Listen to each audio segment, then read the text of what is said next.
Hello and welcome to Blockchain Gaming World Daily with me, John Jordan.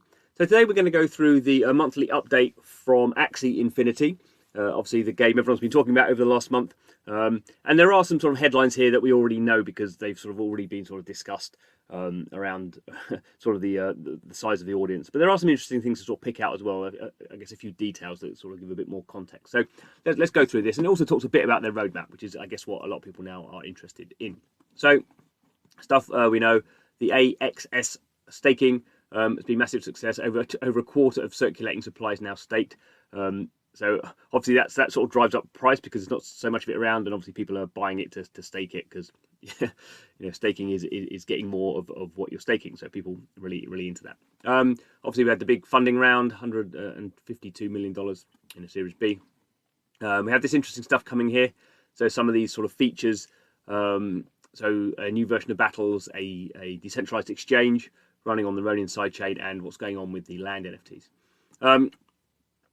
So this is sort of interesting here that I think often in people coming from the gaming world to blockchain games get very focused on who's playing the game and why and should we be helping speculators and all this sort of stuff. And I think one of the things about blockchain is that it sort of creates many different roles and incentivizes different roles. I suppose that's the best way of putting it. So in the traditional game space, as I guess I have to call it now, there's lots of people doing these sort of things, streamers and artists and community, but they're not necessarily getting any reward, financial reward for doing that. Whereas in blockchain, everyone who's sort of part of that ecosystem can be rewarded in different ways. They could hold tokens, they could be paid in tokens. So this is a much more I think holistic way to building a product, and it's less focused on the product. And I think some people from the traditional game space find that difficult because they spent their entire life being very focused on the product and what features are there and how people playing it.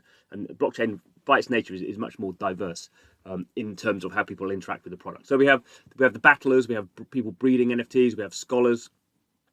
We have people who are managing the scholars. We have streamers and YouTubers. We have artists, community developers. So it's good that they highlight that out. So growth, we've sort of seen this. This starts in May with no one playing it, and then we're up to 2 million. This is DAUs, daily active users.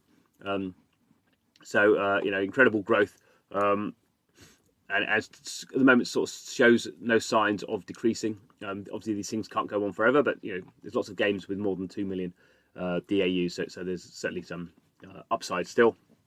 Obviously, partly for these sort of games, this depends on the price of the SLP token, which there's been some concern over. But anyway, protocol revenue. So I'm not going to click on all these things, but for the last 30 days, in terms of all blockchain protocols and DApps, we have Ethereum as number one massively because they put in their new way in which they burn Ethereum's new sort of mining structure. So Ethereum's done very well, and Axie Infinity is number two.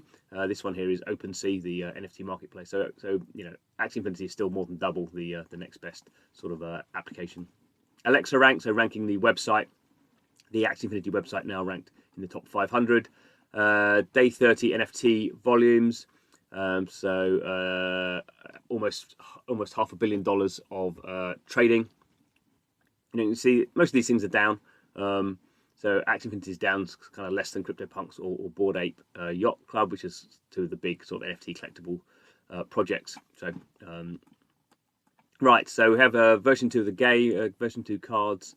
So they've got this new Battles 2, so a massive battle upgrade that will sort of make it faster, more fun and easier. So good things there. Obviously going to take a bit of time probably before we get that out. Land is a big thing. That's going to take sort of months to come online, I think. But land is interesting because obviously you can already buy the land, the NFT land, but now you'll be able to start building things on there. There's ideas where you'll start sort of getting rid of your axes to get material that you can do crafting on. We sort of understand how these mechanics work in games. So we don't know exactly how Axie are going to do it, but they have some ideas, tech trees and structures and bonuses, all that sort of kind of meta type stuff. Ronin is the blockchain that Axie runs on. It's been developed exactly for Axie. So we can see this is the AXS details. So the market cap, it's gone through the roof. SLP market cap has gone up, and it sort of dropped away a little bit. And this is the tokens on the Ronin sidechain. So over $5 billion of assets now on Ronin. So most of that is AXS tokens because that's where you're staking it. You access Ronin. It's like MetaMask. You access it as a Chrome extension. So over 2 million users, daily active addresses. So it's interesting. So we have daily active users. So those 2 million people are playing Axie, but they're not necessarily, in most cases, interacting with the blockchain because they're basically scholars who are using people's NFTs to earn SLP token. But they're not interacting with that. That's sort of what we call off-chain. That's not happening on a blockchain. That's just happening on a centralized, like traditional games, how traditional games work. It's sort of centralized, non-blockchain. Here we're looking at the daily active addresses on Ronin.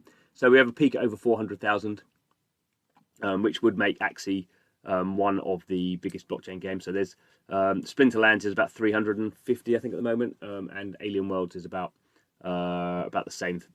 So basically, we have sort of 3 games now with, in terms of their on-chain activity, in terms of active wallets on a daily basis. We have about 3 games at about the 350,000, 300,000 mark. So that's pretty impressive. Obviously, we had none of that at the start of the year. We had games in the sort of 10,000 daily active wallet sort of range. So we've sort of we have sort of 30x'd most of these games. So we had a peak here. This is quite a big thing here. The Ronin DEX. It may seem like a very boring thing. So DEX is a decentralized exchange, something like Uniswap.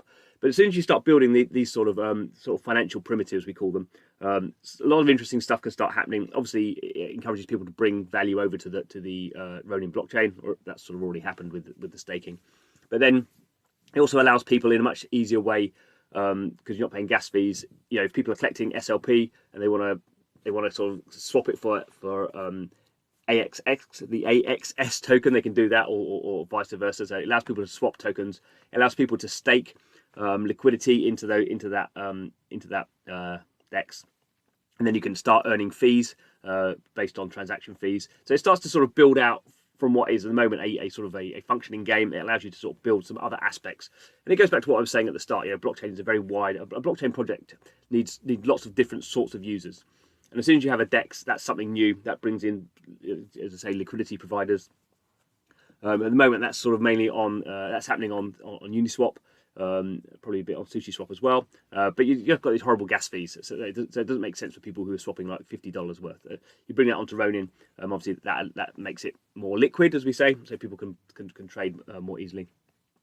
It will also encourage more tokens to be launched on Ronin. So over time, we would expect other projects to be going live on the Ronin blockchain, I think. Probably next year now, 2020, I would think. But it allows people, if they want to launch their own tokens on the Ronin blockchain, their own projects. And you start to get, bit of a weird term, but we start to get like an ecosystem around the Ronin blockchain.